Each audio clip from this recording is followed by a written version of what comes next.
আপনাদের ভুলটাকে ধরাই দিব। একটা ডাউন এন্ট্রি নিলাম। কেন একটা ডাউন এন্ট্রি নিলাম? যেহেতু মার্কেটে এত বড় স্ট্রংলি একটা আপ ট্রেন্ড, দেখেন লজিকটা কি? লজিকটা হইলো মার্কেটে এই পর্যন্ত বায়ার্সরা স্ট্রং ছিল। এই যে এই পর্যন্ত বায়ার্সরা স্ট্রং ছিল।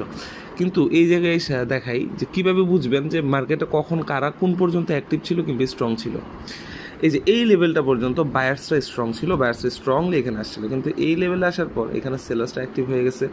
সেলার্সটা অ্যাক্টিভ হওয়ার পর মার্কেট যখন এইখানে আসলো, দেখেন এইখানে যখন আসলো সেলার্সটা এখানে স্ট্রংলি অ্যাক্টিভ হয়ে গেছে। তো এখন সেলার্সটা কী ট্রাই করবে? মার্কেটটাকে ডাউনে শিফট করার, কারণ এটা যতই আপট্রেন্ড মার্কেট হোক না কেন, যদি এখানে যদি সেলার্সটা অ্যাক্টিভ না হইতো তাহলে এতগুলো রেড ক্যান্ডেল আসতো না। মার্কেট আপনাকে ফিল দিচ্ছে যে এখানে বারবার রেড গ্রিন করতেছে। দেন এখানে একটা 800 রাউন্ড নাম্বার লেভেল আছে, স্ট্রং রাউন্ড নাম্বার লেভেল, যে লেভেলটাকে আর রেজিস্ট্যান্স হিসেবে মেট করছে। তো এখান থেকে এখন কারা আসবে?